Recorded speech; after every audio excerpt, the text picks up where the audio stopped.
Kaya magandang solusyon natin dito sa bansa ng Pilipinas, pero kultural lang agad. Saka yung mga tao na hirapan sa pagpasok sa trabaho dahil sa tawid yung numero, tapos yung sasakyan, kung ano yung kabiyahe dahil sa mataas na tubig, yung kaya madalang solusyon ng pre.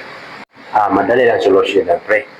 Pag sakaling ako magiging presidente ito sa bansa natin Pilipinas, pre, pag dumating yung tag-ulan at marami ng tubig baha, sabihin ko sa kanila na ipunin yung tubig baha para pagdating ng tagtuyot, meron kayong magagamit tubig, hindi kayo mahihirapan, pre.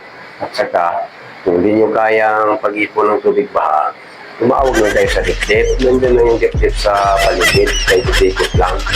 Pag tumawag kayo, wala pang 20 minutes action, nandiyan na tatalo dip-dip, pre. Yan ang aking solusyon dyan sa problema ng sakit sa bansa natin, pre, lalo-lalo na dito sa Metro Manila. Ganyan, wala pre, ang gandang solusyon, pre, ang galing talaga, pre. Sana ikaw na yung magiging presidente, pre. Oo nga, pre, pero hindi pwede, pre, kasi mahirap lang tayo, pre, kaya hanggang contraction boy lang tayo, pre.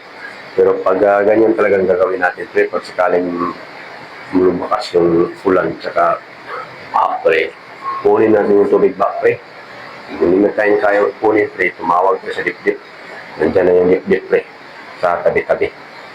Wala pang 3 minutes, pre. Nandiyan na yan. Action ka agad, pre. Dip-dip yan, pre.